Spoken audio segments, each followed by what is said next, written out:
Grandioso Deus, nós somos gratos ao Senhor, Pai, por mais uma noite de domingo estarmos na Tua casa, cultuando ao Senhor, Te rendendo honra, glória, louvores, entregando a nossa vida diante do Teu altar como sacrifício ao Senhor, ó Deus.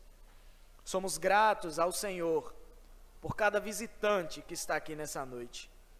Que o Senhor derrame Tuas bênçãos, que o Senhor derrame a Tua graça sobre eles, e que Teu Espírito Santo possa, nessa noite, falar poderosamente aos nossos corações, através da Tua palavra que será lida, Pai.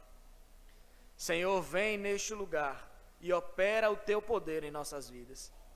Nos livra, Senhor, das distrações, que nessa hora nós possamos deixar todos os nossos problemas, tudo aquilo que nos preocupa, Senhor, da porta para fora, que nós possamos estar concentrados na Tua palavra, ligados em Ti, para que o Teu Espírito Santo fale aos nossos corações. Eu me coloco aqui nessa noite como um instrumento nas Tuas mãos. Eu nada tenho de mim mesmo para edificar os irmãos, mas o Teu Espírito agindo através da minha vida pode edificá-los, Senhor, como eles nunca foram edificados. Que o Senhor haja poderosamente em nós. Nós queremos dizer que o Senhor tem liberdade, Senhor, para agir no nosso meio. Nós Te agradecemos pela Tua presença nesse lugar. Tudo que estamos fazendo aqui é para o Senhor, porque Tu és o nosso melhor amigo. Tu és o nosso Deus, Tu és o nosso Pai. Tu és aquele que nunca nos desampara, que nunca nos deixa só. Tu és o Senhor que, mesmo sem haver esperança para nós, o Senhor provê um plano eterno de salvação e redenção para aqueles que crescem no Senhor Jesus Cristo, e nós Te louvamos por isso em nome de Jesus. Fala conosco, Senhor, nessa noite, através da Tua palavra, em nome de Jesus. Amém e amém. Eu convido a igreja a abrir a sua Bíblia no livro de Jonas, capítulo 1. Nós vamos continuar a nossa meditação no livro do profeta Jonas. Você que está sem Bíblia, você pode estar acompanhando o texto aí na projeção.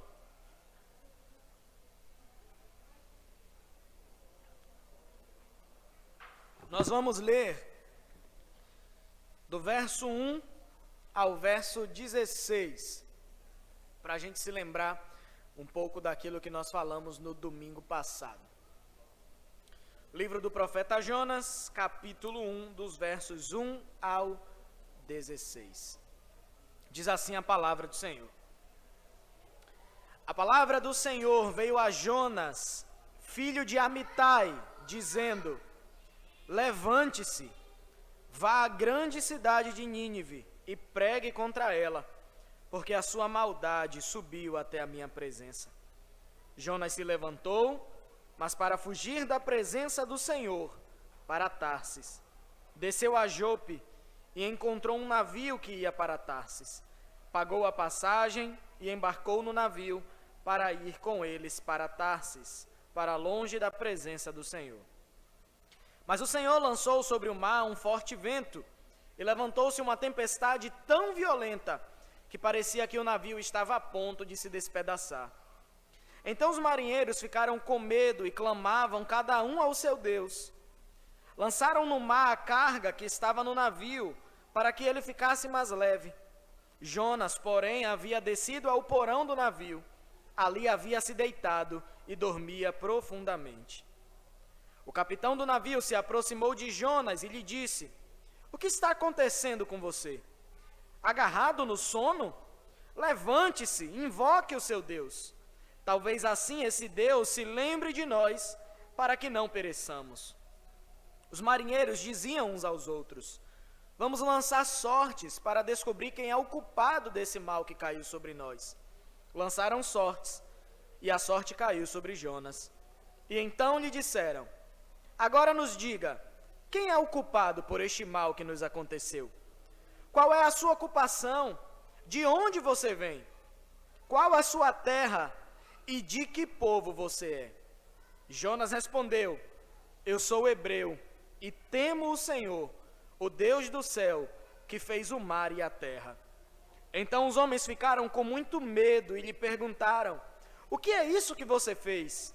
Pois aqueles homens sabiam que Jonas estava fugindo da presença do Senhor, porque ele lhes havia contado. Então lhe perguntaram: o que devemos fazer com você para que o mar se acalme? Disseram isso porque o mar ia se tornando cada vez mais tempestuoso. E Jonas respondeu: peguem-me e me lancem no mar, então o mar ficará calmo, porque eu sei que por minha causa esta grande tempestade caiu sobre vocês. Em vez disso, os homens remavam, esforçando-se por alcançar a terra, mas não podiam, porque o mar ia se tornando cada vez mais tempestuoso contra eles. Então clamaram ao Senhor e disseram: ah, Senhor, rogamos-te que não nos deixes perecer por causa da vida deste homem, e não faças cair sobre nós este sangue inocente, porque tu, Senhor, fizeste o que foi do teu agrado. Em seguida, os marinheiros pegaram Jonas e o lançaram no mar, e a fúria do mar se acalmou. Então esses homens temeram muito o Senhor, ofereceram sacrifícios ao Senhor e fizeram votos. Amém. Nós iniciamos uma série de pregação expositiva no livro do profeta Jonas no domingo passado. E hoje nós estamos dando continuidade a essa história. Então nós vimos, só para situar os irmãos que estão vindo hoje aqui pela primeira vez, que não ouviram a mensagem do domingo passado, nós estamos falando sobre o profeta Jonas, o filho de Amitai, como diz no versículo 1 do primeiro capítulo. E Jonas, ele recebe uma ordem de Deus.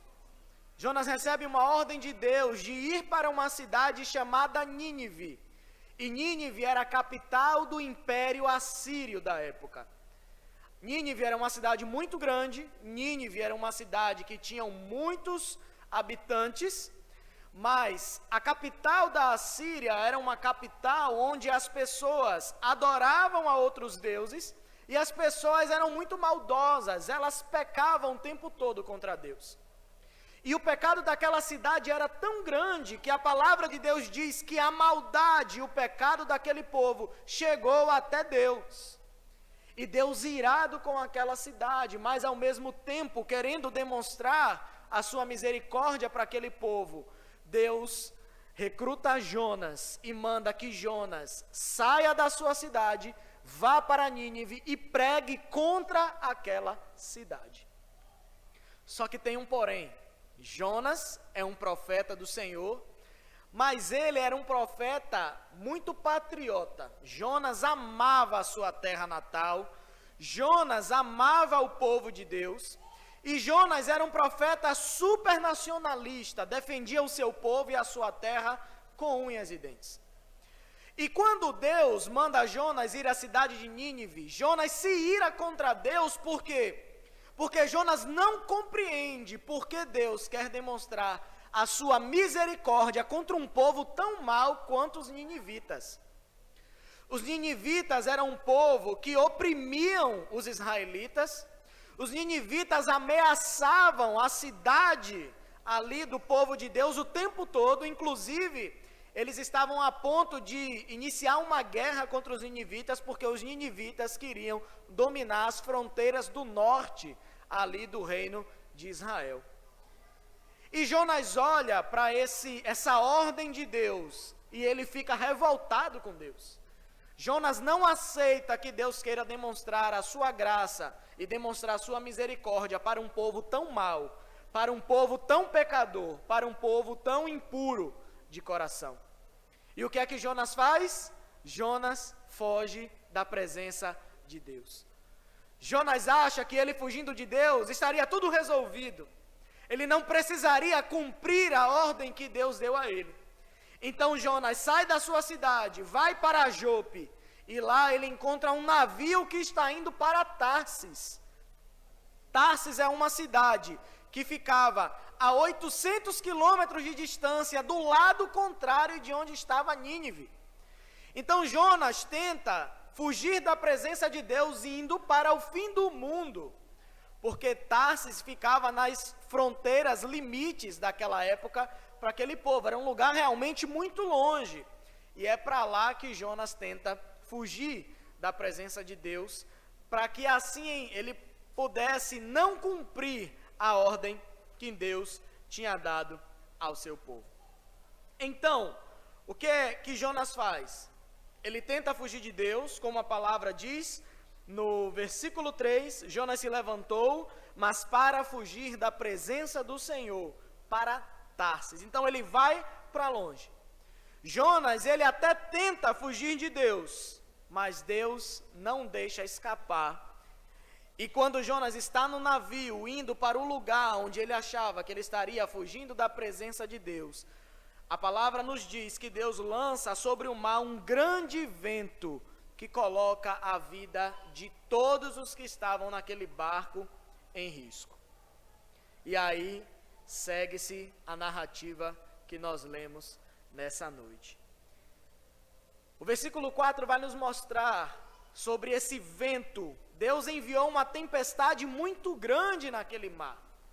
E Jonas estava ali naquele barco com marinheiros que não conheciam ao Deus de Israel. Eles serviam a outros deuses, eram homens também idólatras, adoravam a outros deuses, não conheciam ao Senhor. Eles eram homens experientes, porque eles eram marinheiros experientes, que faziam essa viagem para longe o tempo todo. Então eles conheciam bem aquele mar. E acontece que, nesse momento, Deus lança uma tempestade muito grande sobre aquele mar, e o mar começa a ficar agitado, e mesmo os marinheiros, com toda a experiência e com todas essas viagens que eles haviam feito para Tarsis, eles nunca tinham presenciado uma tempestade tão grande quanto aquela. Então, por isso que quando eles veem a tempestade, a ponto de eles terem que jogar as coisas que estavam dentro do navio para o lado de fora, para o navio ficar mais leve, flutuar mais sobre as ondas, eles percebem que aquela tempestade não é normal. Aquela tempestade, aquele vento não é normal, eles nunca viram aquilo. Então eles param para pensar, isso só pode ser fruto de algum poder divino que está vindo sobre nós.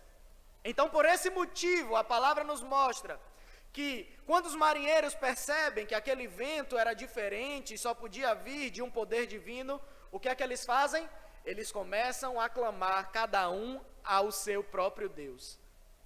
E eles começam a clamar, e eles começam a pedir, comecem a clamar aí, porque talvez, se for algum dos deuses de vocês que está fazendo isso, ele vai ouvir o seu clamor e essa tempestade vai se acalmar.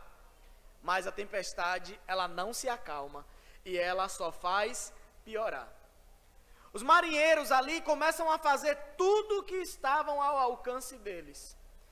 Eles lançam as coisas do navio fora no mar, eles começam a clamar aos seus deuses. E a preocupação dos marinheiros era que todos os que estavam ali no navio pudessem se salvar, que nenhum deles morresse. Mas aí, o versículo 5 começa a nos mostrar a atitude de Jonas. Jonas vendo tudo aquilo, Jonas fica indiferente. Jonas vendo que todos ali estão correndo risco de morrer, ao invés de Jonas clamar ao Deus verdadeiro, Jonas viu que eles estavam ali clamando a deuses que não ouviriam a oração, não adiantaria eles lançarem as coisas ao mar, e Jonas simplesmente não faz nada em favor daqueles homens. E a atitude de Jonas nos deixa perplexos, porque Jonas, ao invés de fazer alguma coisa para ajudar, Jonas sai do convés do navio, desce para o porão e vai dormir. Imagine aquela agonia, todo mundo na tempestade, gritaria de um lado, gritaria do outro. O que faremos? O povo ali clamando aos seus deuses, e Jonas olha para aquilo tudo, eu vou dormir, vou descer lá. Muitas vezes, nós fazemos isso também na nossa vida. Muitas vezes, dormir é o nosso escape, quando nós estamos passando situações de problema na nossa vida. Quantas vezes as coisas apertam tanto na nossa vida, a situação fica tão difícil, que a gente só quer dormir para ver se no dia seguinte está tudo mudado. E talvez essa foi a atitude de Jonas, fugir do problema que ele estava enfrentando. E por isso ele desce para o porão do navio, e ele vai dormir, para ver se quando ele acordar, ou ele estava morto e o problema teria passado, e talvez se ele morresse fosse bom para ele, porque ele não precisava obedecer a ordem de Deus, estava tudo tranquilo para ele. Mas você vê que Jonas não se preocupou nem um pouco com os outros homens que estavam naquele navio. Eles tinham família, talvez muitos deles tivessem filhos que tinham deixado na sua cidade natal para fazer aquela viagem, e Jonas não demonstrou misericórdia por aqueles homens. Jonas não demonstrou uma atitude de que ele verdadeiramente conhecia a Deus para aqueles homens, e ele simplesmente ignorou toda a situação e foi para a parte de baixo do navio para dormir. Quando a gente olha a atitude dos marinheiros e a atitude de Jonas, a gente às vezes se questiona, peraí, quem é que está demonstrando atitude aí de que conhece a Deus de verdade? Os marinheiros que não conheciam a Deus estavam fazendo de tudo para que todo mundo se salvasse. E Jonas, que conhecia o Deus verdadeiro, pouco se importava com cada um deles e não estava nem aí para a situação. Para Jonas, se todo mundo morresse, estava tudo bem para ele. E ele não demonstra misericórdia nenhuma. Aqueles homens estavam clamando aos seus deuses, fazendo todo o possível para se salvarem, e Jonas não fez nada. Jonas simplesmente foi dormir. Isso nos faz refletir muitas vezes, e aqui eu estou falando para os cristãos que estão aqui nessa noite, sobre muitas vezes atitudes que nós tomamos em situações difíceis que enfrentamos em nossa vida. Às vezes nós estamos enfrentando uma situação difícil que aquela situação difícil não está sobrevindo somente sobre nós, mas às vezes está afetando toda a nossa família, às vezes está afetando toda a igreja, e nós não tomamos nenhuma atitude de cristão. Nós olhamos para a situação e pouco nos importamos com o que está acontecendo. Deixa Deus fazer o que Ele quiser, eu não vou orar, não vou fazer nada, o irmão está sofrendo, o problema é dele. Não é só ele que está sofrendo não, tem mais gente sofrendo, ele acha que é o quê? Que ele é especial, que não pode sofrer? Sofra, eu sofro também. Quantas vezes tomamos atitudes como essa? E essas atitudes que nós tomamos, esse sentimento no nosso coração só demonstra que nós, na verdade, não conhecemos a Deus. Porque o Deus que nós conhecemos é um Deus misericordioso. Ele é um Deus que está com seus ouvidos atentos para aquele que clamar a Ele. E Deus está sempre disposto a demonstrar a sua misericórdia para aquele que clamar a Ele, clamando por graça e por misericórdia. E Jonas simplesmente fica indiferente. Cuidado com as suas atitudes. Cuidado com os sentimentos que sobrevêm no coração quando as tempestades vêm sobre as nossas vidas. No versículo 6, a gente vê uma situação muito irônica. Jonas, que era o crente que deveria estar orando, está dormindo. E o marinheiro, que é um gentil, que não conhece a Deus, que vai lá acordar Jonas. Ei, levanta, começa a orar aí. Vai clamar ao seu Deus para ver se Ele ouve a oração e acalma a tempestade, porque senão todos nós morreremos. O navio está a ponto de se partir aqui em dois e todos nós vamos morrer.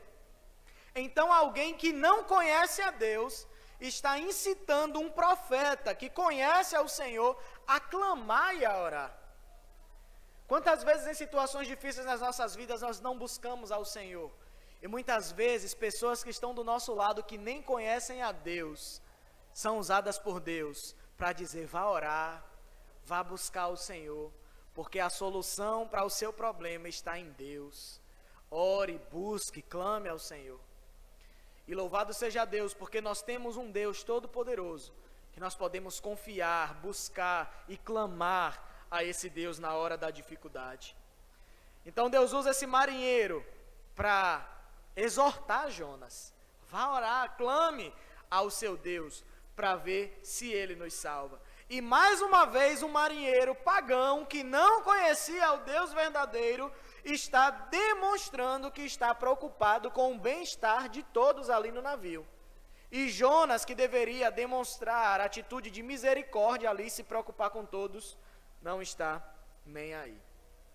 E aí o versículo 7, quando eles veem que não tem mais o que fazer, eles recorrem a um recurso que eles tinham. Tinham muitos homens ali no navio, provavelmente era algum deus, pensavam eles, que estavam fazendo aquela tempestade muito grande sobrevir sobre eles. Então vamos descobrir quem é que está causando isso. É o Deus de quem que está causando essa tempestade? Vamos lançar sortes. Então o versículo 7 diz que eles lançam sortes para descobrir quem é o culpado desse mal que caiu sobre nós.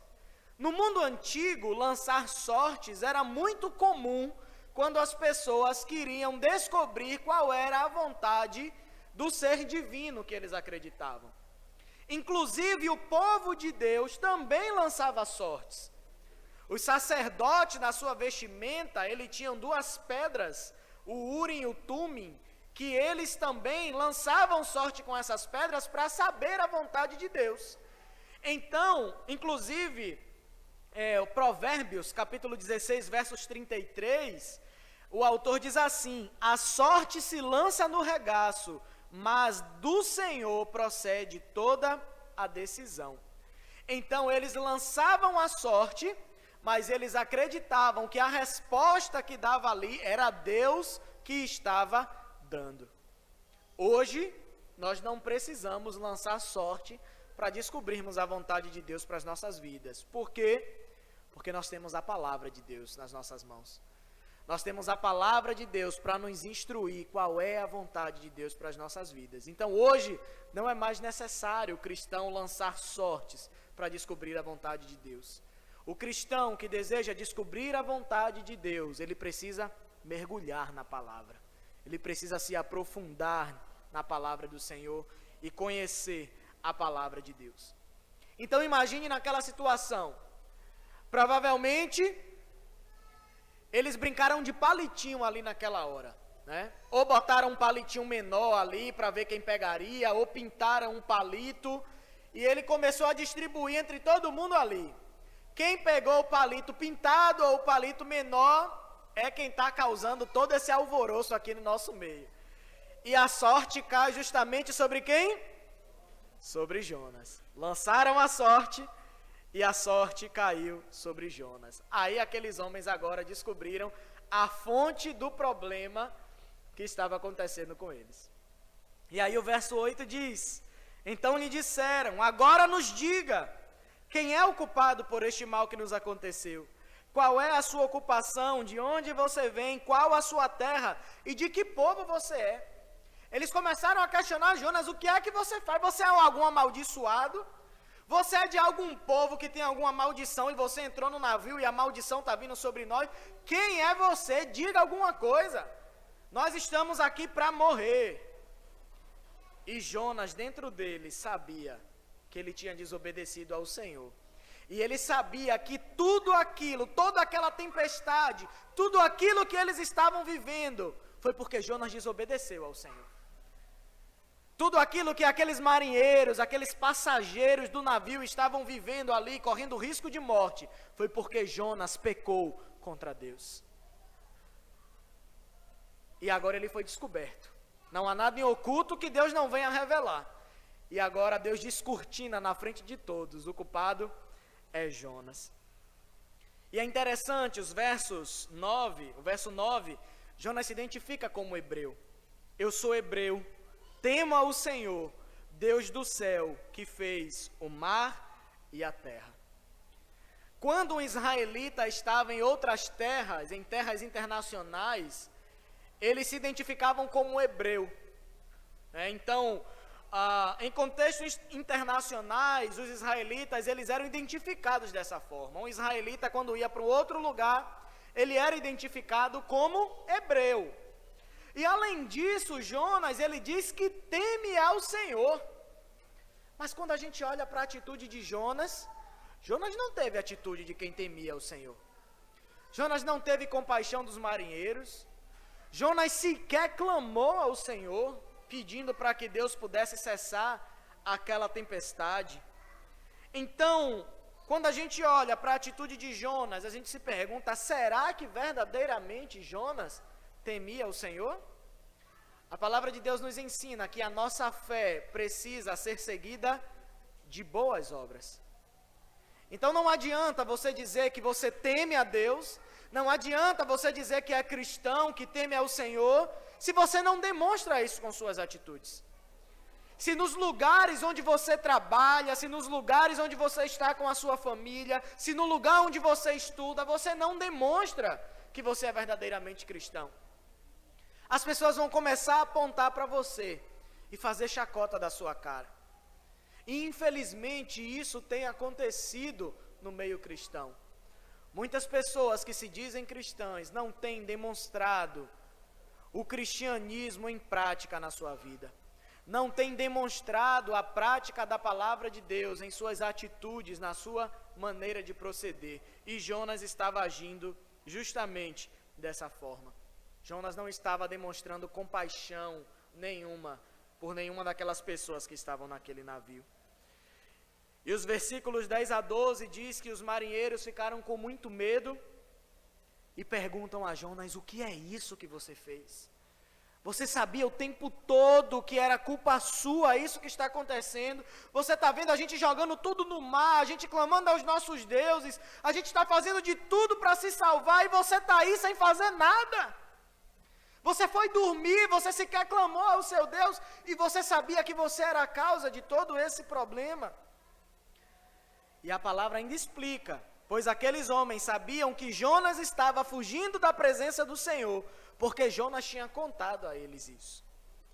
Então lhe perguntaram: o que é que nós devemos fazer com você para que o mar se acalme? E disseram isso porque o mar ia se tornando cada vez mais tempestuoso. E Jonas responde: peguem-me e me lancem no mar, então o mar ficará calmo, porque eu sei que por minha causa esta grande tempestade caiu sobre vocês.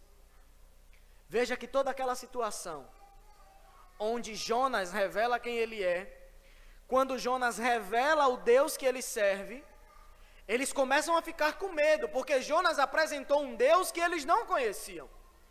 Eles estavam ali clamando aos seus deuses que eles acreditavam, mas Jonas fala: eu sou hebreu e temo o Senhor, o Deus do céu, o Deus que fez o mar e a terra. O Deus de Jonas é diferente. Os deuses daqueles marinheiros não tinham criado nada, eles eram deuses menores que eles acreditavam, mas o Deus de Jonas era um Deus diferente. O Deus de Jonas era o Deus verdadeiro. O Deus de Jonas era o Deus soberano, todo-poderoso, que tinha criado todas as coisas, e ele tinha domínio inclusive sobre o mar. E quando Jonas falou isso, sobreveio medo naqueles homens. Eles começaram a ficar com medo de Deus. E agora, o que é que acontecerá conosco? Esse homem está fugindo da presença desse Deus todo-poderoso, ele vai matar todos nós. Porque eles imaginavam isso. Toda vez que se cometia alguma coisa contra a vontade dos deuses, os deuses vinham e castigavam. Então eles falavam: nós vamos cair sobre o castigo desse Deus poderoso e todos nós morreremos. O que é isso que você fez, homem? Você veio para o nosso meio para matar todos nós? É isso que você fez? Mas aí eles perguntam a Jonas: o que é que a gente pode fazer para que esse mar se acalme? O que é que a gente pode fazer para acalmar esse ódio do Deus que você serve? E Jonas toma uma atitude que também nos deixa em dúvida. Inicialmente a gente vê Jonas provavelmente demonstrando misericórdia àqueles homens. Jonas está oferecendo a sua própria vida como um sacrifício para apaziguar a ira de Deus, para que aqueles homens sejam salvos. Mas será que é isso mesmo que Jonas estava fazendo? Ou Jonas estava querendo apenas ser jogado no mar para se encontrar com a morte, para se livrar de todo aquele problema? Nós não sabemos o que estava no coração de Jonas, mas Deus sabe. E em toda aquela situação é interessante ver que Deus estava tratando o coração daquele homem. Deus estava trabalhando no coração de Jonas. E o que nos surpreende mais uma vez no verso 13 é a atitude dos marinheiros. Jonas fala: me lancem no mar, que a tempestade vai se acalmar. E aqueles homens que não conheciam a Deus, que podiam ali, por estarem irados com Jonas, dizer: é tão fácil, A gente já jogou tudo no mar mesmo, jogar você para a gente vai ser um livramento.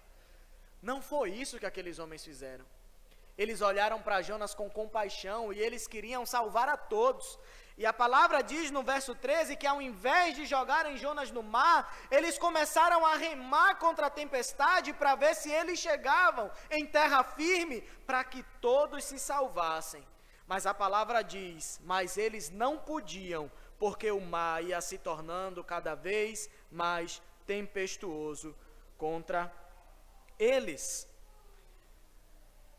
Queridos, eles estavam ali remando contra uma tempestade, mas espiritualmente falando, eles estavam ali lutando contra Deus. Foi Deus que tinha mandado a tempestade. Deus estava controlando toda aquela situação ali, naquele lugar, naquela hora.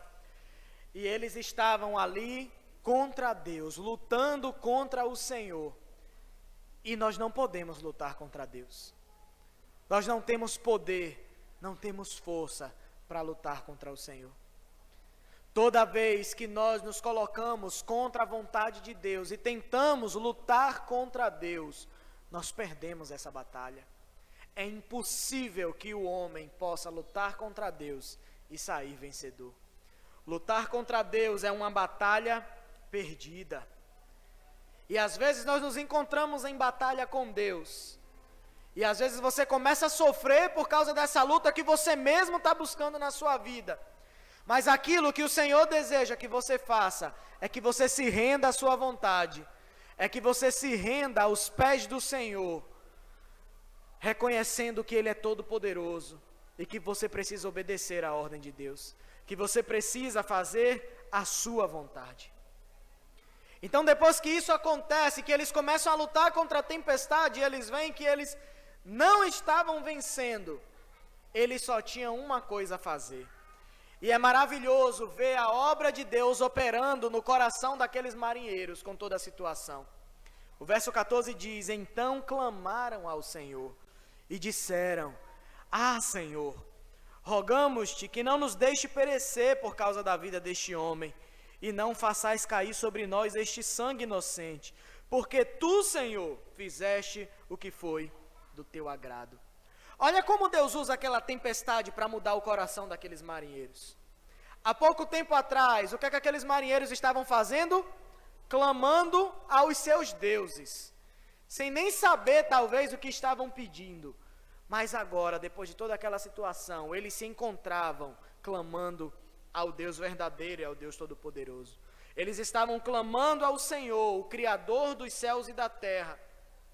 E veja que até esse ponto, Jonas não teve coragem de clamar a Deus. E as coisas só estavam piorando. Deus usou o ímpio para clamar a Ele ali naquela hora. E quando eu vejo essa passagem, eu me lembro ali de Jesus entrando em Jerusalém, como Lucas relata no capítulo 19, no verso 40, onde Jesus entrando em Jerusalém e o povo ali clamando a Jesus, adorando a Ele, e os fariseus olham para Jesus e dizem, mestre, repreende eles, eles estão gritando aí por você e tal. E Jesus fala, se eles se calarem, as próprias pedras clamarão. Naquele navio estava acontecendo isso. O profeta de Deus não estava clamando ao Senhor, mas Deus usou o próprio ímpio ali naquela hora para clamar por ele. O profeta de Deus não clamou a Deus, mas os marinheiros pagãos começaram a orar e clamar ao Senhor. E eles clamaram a Deus por misericórdia e por justiça. Tenha misericórdia de nós, Senhor, não nos deixe perecer. E não impute sobre nós o sangue desse homem. Porque ele está pedindo para nós lançarmos ele no mar, e nós estamos vendo que a única solução é essa. Então, se nós lançarmos esse teu servo no mar e ele morrer, não venha executar justiça sobre nós, Senhor, não temos culpa nenhuma disso. Nós estamos aqui clamando ao Senhor pela tua misericórdia. Eles não queriam ser culpados pela morte de Jonas. E eles ali, naquele momento, reconheceram a soberania de Deus. E eles reconheceram que tudo aquilo que estava acontecendo era porque Deus queria que fosse daquele jeito. Era do agrado de Deus toda aquela situação. que estava acontecendo. E a palavra continua. Em seguida os marinheiros pegaram Jonas e o lançaram no mar. E assim que Jonas caiu no mar, o que é que a Bíblia diz? A fúria do mar se acabou. Então esses homens temeram muito o Senhor, ofereceram sacrifícios ao Senhor e fizeram votos. Aquela tempestade salvou muitas pessoas naquele dia. Aqueles homens que eram idólatras, que não conheciam o Deus verdadeiro por causa daquela situação, passaram a conhecer a Deus. E quando eles viram que realmente Deus tinha controle sobre o mar, eles ficaram ali atemorizados. Primeiro começou com medo, o medo se transformou num pavor, e aquele pavor se transformou em temor ao Senhor. Aqueles homens começaram a temer a Deus. E esse temor ao Senhor os fizeram adorar ao Senhor, oferecer sacrifícios e fazer votos a Deus.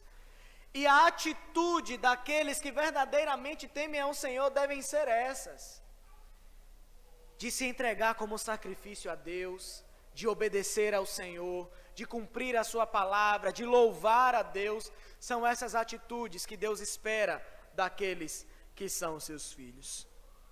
Deus mostrou a Jonas que ele salva quem ele quer.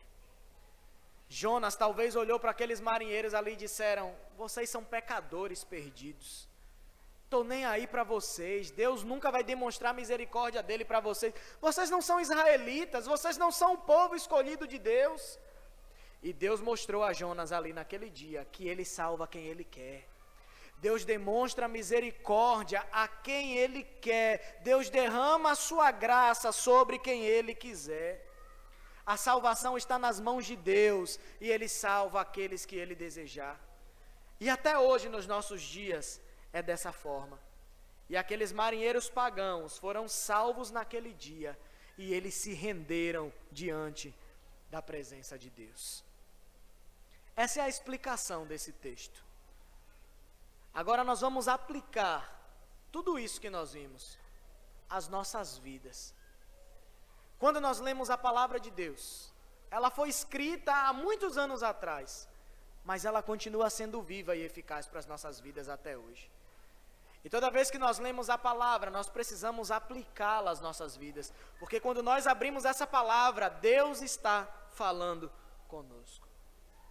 Então, olhando para esse texto e toda a explicação que nós vimos, aplicando às nossas vidas, nós percebemos que geralmente, toda vez que nós desobedecemos a Deus, todo ato de desobediência, toda vez que nós pecamos contra Deus, sempre esse ato de desobediência e de pecado vem acompanhada por uma tempestade na nossa vida.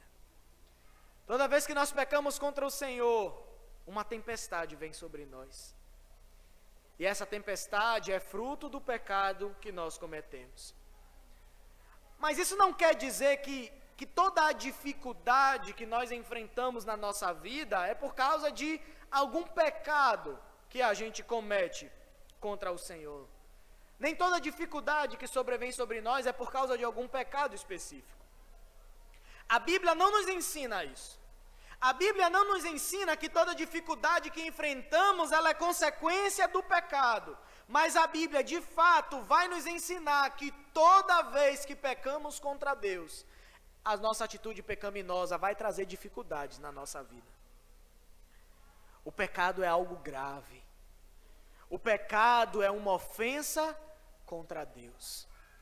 E o apóstolo Paulo escreve no livro de Romanos, capítulo 3, versos 23, ele diz: pois todos pecaram e carecem da glória de Deus. Todos pecaram. E é necessário nós reconhecermos isso nessa noite. Todos vocês que estão aqui nessa noite, olhe para dentro de você. Você precisa reconhecer que todos nós diariamente pecamos contra o Senhor. E nós precisamos da graça dele sobre nossas vidas. Nós precisamos da misericórdia de Deus sobre nós. Porque aqueles que pecam carecem da glória de Deus. Aqueles que pecam, o pecado distancia essa pessoa de Deus. E todos nós que estamos aqui nessa noite, que somos cristãos, que o Senhor já agiu na nossa vida, todos nós que já recebemos o Senhor Jesus como o Senhor e Salvador das nossas vidas, quando nós olhamos para o nosso passado, nós nos lembramos e reconhecemos isso. Quando nós vivíamos para fazer a nossa vontade, para satisfazer os nossos desejos, nós estávamos nos distanciando de Deus. Estávamos cada vez mais distantes do propósito de Deus para as nossas vidas. E por isso nós carecemos da glória dEle. Por isso nós carecemos da obra de Deus operando em nossas vidas, para que nós sejamos aproximados dEle novamente. Nós hoje vivemos numa sociedade em que não se fala muito de pecado. Nós vivemos hoje numa sociedade em que, na verdade, pecado não existe. Quando você pergunta para uma pessoa aí fora, o que é pecado? A pessoa talvez vai dizer, pecado é tudo aquilo que eu faço, que vai ofender o outro ou que me ofende. As pessoas se esquecem da figura de Deus. Pecado é tudo aquilo que ofende a pessoa de Deus. E a palavra de Deus nos mostra um Deus que é todo santo. A palavra de Deus nos mostra, nos revela um Deus que está assentado nos céus, no alto e sublime trono, onde os anjos o adoram, dizendo que Ele é santo, santo, santo. E esse Deus santo, Ele não pode contemplar o pecado. Esse Deus santo, Ele abomina toda forma de pecado por causa da sua santidade. E se nós queremos nos achegar a Deus, não podemos nos achegar a Ele com o nosso coração pecaminoso, com atitudes pecaminosas. Nós precisamos ser transformados, precisamos ser lavados pelo Senhor. E eu quero chamar a atenção de todos vocês. Nós precisamos estar atentos às consequências do pecado. Parece que o diabo quer apagar das nossas mentes a palavra pecado, tudo relacionado ao pecado, porque dessa forma você comete pecado sem saber que está cometendo e você continua vivendo a sua vida normal, sem se importar com o que Deus acha daquilo que você está fazendo. Precisamos estar atentos às consequências do pecado. As consequências do pecado geralmente são muito sutis. O pecador, quando ele peca inicialmente, ele se sente normal. Só que quando ele continua vivendo uma vida de pecado, mais tarde, os sintomas se apresentarão a ele. E aí, às vezes, já é tarde demais. A palavra de Deus nos diz em Provérbios, capítulo 28, versículo 13. Quem encobre as suas transgressões, quem cobre os seus pecados, quem esconde os seus pecados, jamais prosperará. Mas o que confessa e abandona, alcança misericórdia. A palavra às vezes é dura para as nossas vidas, às vezes parece que as notícias só são ruins, mas a palavra de Deus traz esperança para as nossas vidas. A palavra de Deus nos traz notícias boas, a solução para as nossas vidas, a solução para os nossos pecados. E a palavra de Deus traz a solução para tudo isso. Se nós queremos nos livrar do pecado, nós precisamos confessar o nosso pecado diante de Deus. É nos achegar diante de Deus em oração e dizer, Senhor, eu reconheço que eu sou pecador. Eu reconheço que o meu pecado tem me afastado de Ti, e eu quero me reconciliar contigo, ó Pai. Eu quero, a partir de hoje, que o Senhor verdadeiramente seja o Senhor da minha vida, e o Senhor venha me purificar. Eu reconheço que eu sou pecador e que eu careço da Tua glória, que eu estou distante de Ti, mas em Tua palavra eu encontrei a esperança que está em Jesus Cristo. E eu reconheço, Jesus, que eu preciso de Ti para me reconciliar com Deus. O pecado é como tomar uma droga viciante. No começo, é tudo maravilhoso, mas cada vez que se toma, fica mais difícil não tomar novamente. Você começa com um pecado, esse pecado vai te levando a outro, e você começa a viver uma vida de pecado e chega a um ponto que você não consegue mais lutar contra o seu pecado. O pecado se torna como essa tempestade que Jonas estava enfrentando com seus amigos. E às vezes você tenta remar contra o seu pecado para voltar à terra firme, para você se recompor, e você não consegue, porque o seu pecado já é grande demais. Com as suas próprias forças, você não consegue vencer um pecado. Mas em Cristo Jesus, você terá a força que você precisa para vencer todo o pecado da sua vida.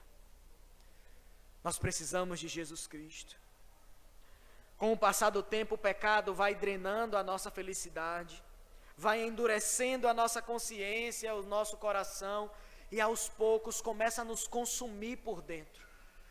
O pecado vai deixando um vazio dentro de nós, e nós não entendemos esse vazio, e nós começamos a querer preencher esse vazio das nossas vidas com diversas coisas no mundo, com estudos, com os homens, né? Às vezes tentam preencher esse vazio buscando mulheres, buscando sexo, buscando fama, buscando dinheiro, no álcool, nas drogas, no roubo, em diversas coisas. E cada vez que você vai se afundando mais nesses pecados, você começa a perceber que nenhum deles vai preenchendo o vazio que está na tua alma. Nenhum desses pecados vai preenchendo o vazio e por isso você continua pecando cada vez mais. E a Bíblia ensina que um abismo vai chamando outro abismo. E quando você percebe, você está no fundo do poço e às vezes sem esperança. Mas Jesus é a esperança para os nossos pecados. Jesus é a esperança para todos aqueles que se encontram nessa tempestade, para todos aqueles que se encontram distantes, perdidos no Senhor. 1 João capítulo 3, verso 8 diz: aquele que pratica o pecado procede do diabo, porque o diabo vive pecando desde o princípio. São verdades como essa da palavra de Deus que o inimigo muitas vezes quer esconder de nós nos nossos dias. E nós começamos a tratar o pecado como algo comum. É normal pecar, é normal fazer as minhas vontades. Não é normal. O plano de Deus é que nós façamos a sua vontade.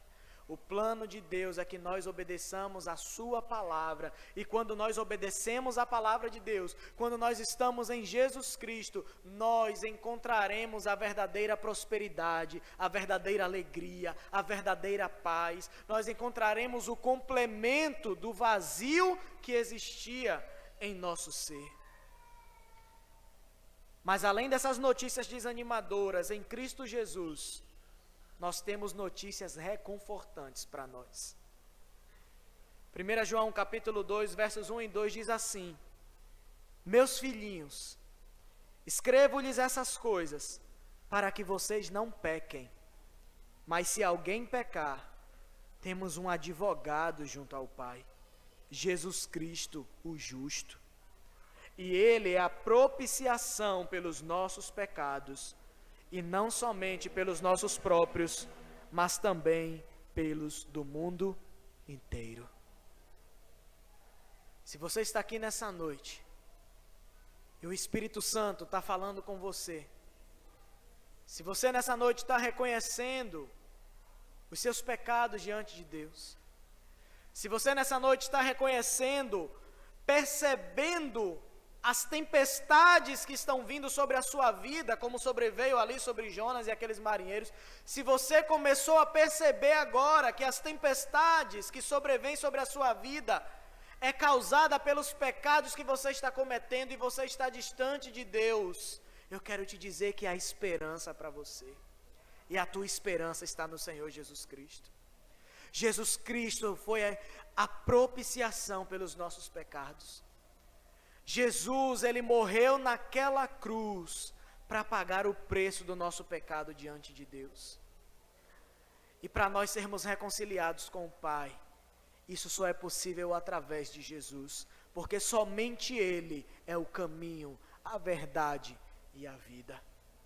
Você não vai se achegar a Deus, você não vai conseguir alcançar a Deus através dos seus estudos, através de uma vida financeira estável, através de uma família abençoada, através de um trabalho muito bom. Essas coisas não te levarão a Deus, mas Jesus Cristo pode te levar a Deus. Somente Ele é o caminho, a verdade e a vida.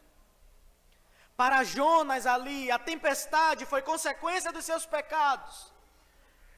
Contudo, os marinheiros também foram pegos por aquela tempestade. E no caso dos marinheiros, a tempestade não veio por causa dos pecados dele, mas eles estavam sofrendo ali também, juntamente com Jonas.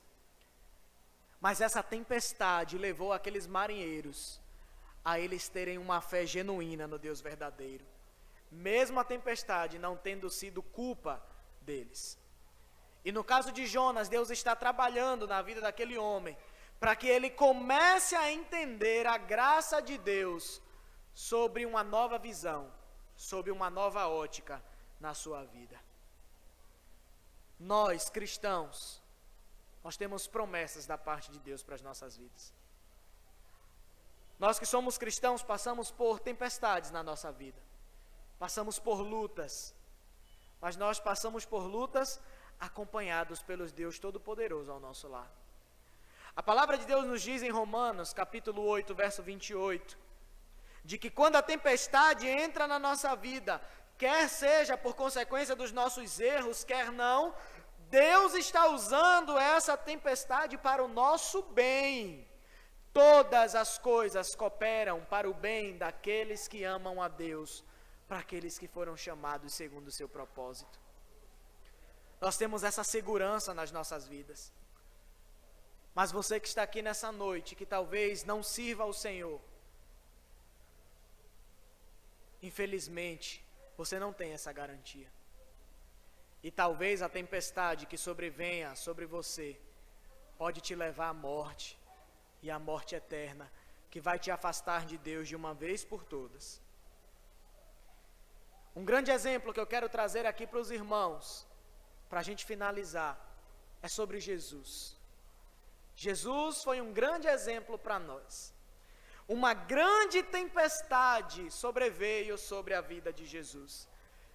E nós sabemos, através da história de Jesus, que Deus pode salvar o homem por meio da fraqueza, do sofrimento e da aparente derrota.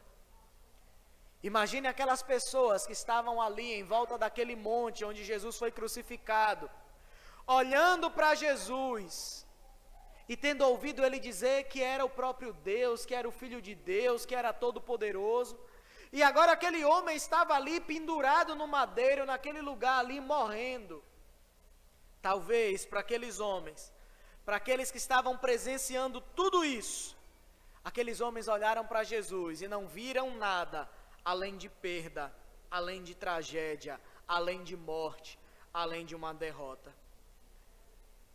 Mas nas entranhas daquela tempestade que Jesus estava passando ali naquela cruz, por trás daquela escuridão de tempestade, a misericórdia divina de Deus estava operando poderosamente, trazendo para cada um de nós que cremos em Cristo perdão e comunhão com Deus, perdão dos nossos pecados e reconciliação com Deus. A salvação de Deus veio ao mundo por meio do sofrimento, por meio de uma tempestade que aconteceu ali na vida de Jesus. E muitas vezes, através da tempestade, a graça e o poder de Deus operam em nossa vida cada vez mais, à medida que nós vamos passando por dificuldades e por tristezas na nossa vida. A misericórdia de Deus na profundeza de nossas tempestades. Mas para nós enxergarmos as misericórdias de Deus através das tempestades, através dos problemas difíceis que todos nós enfrentamos, nós precisamos de Cristo Jesus na nossa vida. O apóstolo Paulo escreve aos Efésios: em Jesus temos a redenção, pelo seu sangue a remissão dos pecados, segundo a riqueza da sua graça, que Deus derramou abundantemente sobre nós, com toda a sabedoria e entendimento. E em Romanos capítulo 10, versículo 9, o apóstolo Paulo traz o segredo para aqueles que desejam passar pelas tempestades, mas confiantes em todas as promessas de Deus, confiando no poder de Deus agindo sobre a sua vida. Ele diz: se com a boca você confessar Jesus como Senhor e em seu coração crer que Deus o ressuscitou dentre os mortos, você será salvo. Nós estamos falando aqui de tempestades. Nós estamos falando aqui de situações difíceis que acontecem na nossa vida. E a maior tempestade que nós podemos enfrentar é a tempestade da perdição das nossas almas. É nós morrermos e não saber para onde nós vamos. É chegar, às vezes, a doença sobre nossa vida, os momentos difíceis, a morte está batendo a nossa porta e nós não termos a garantia da nossa salvação em Cristo Jesus. Essa é a maior tempestade que nós podemos enfrentar. Mas existe uma solução. É você crer no seu coração e confessar com a tua boca que Jesus é o Senhor da tua vida. Fazendo isso, você será salvo e você estará liberto da maior tempestade que o homem possa enfrentar, que é uma vida de perdição, que é a perdição da sua alma, que é a morte eterna. Mas Jesus Cristo vem para nos oferecer vida, vida em abundância e vida eterna. E você precisa tomar essa decisão um dia na sua vida. Se você quer viver para o Senhor, se você quer Jesus na sua vida, ou se você quer continuar vivendo a vida da forma que você quer viver, distante de Deus e te levando para um abismo que sem Jesus você não vai conseguir se salvar. Feche os seus olhos nessa hora. Vamos orar ao Senhor.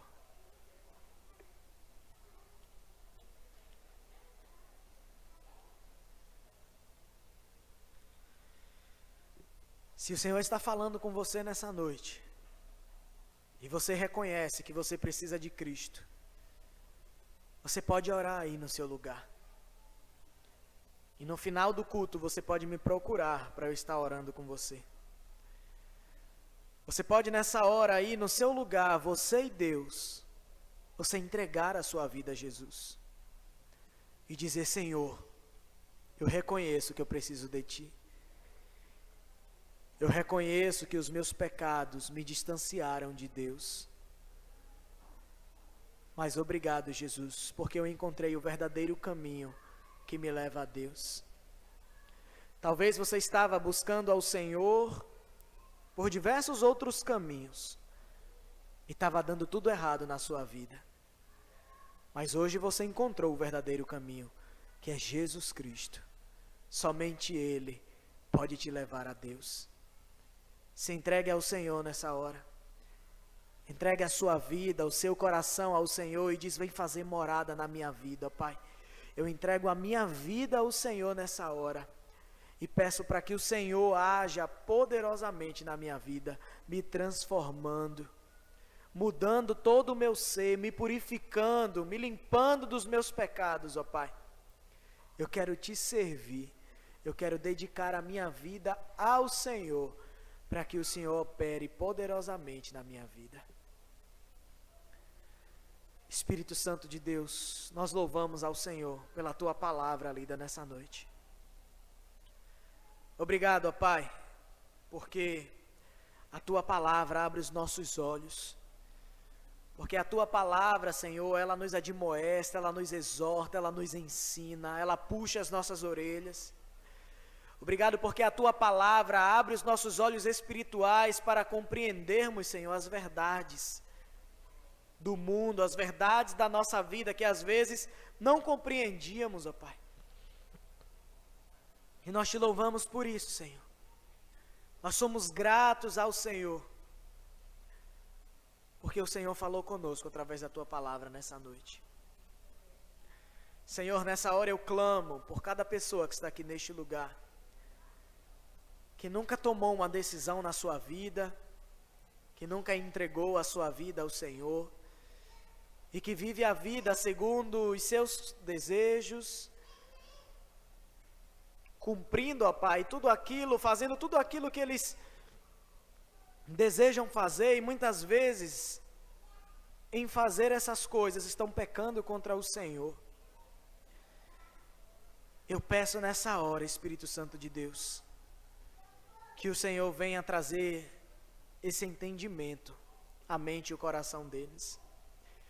Eu peço para que o Senhor convença-os do pecado, ó Pai, nessa hora, e que eles possam se render aos teus pés, reconhecendo que tudo o que eles precisam é de Ti, Jesus, e que o Senhor venha agir de maneira poderosa na vida deles, que o Senhor venha, ó Pai, agir trazendo salvação neste lugar, nessa noite, que o Teu Espírito Santo possa, ó Pai, colocar essa palavra nos corações que aqui estão, e que essa palavra esteja plantada, Senhor, para que mesmo não gerando frutos hoje, ela possa gerar frutos futuramente na vida dessas pessoas, na vida de cada um de nós que aqui estamos, para a glória de Deus Pai.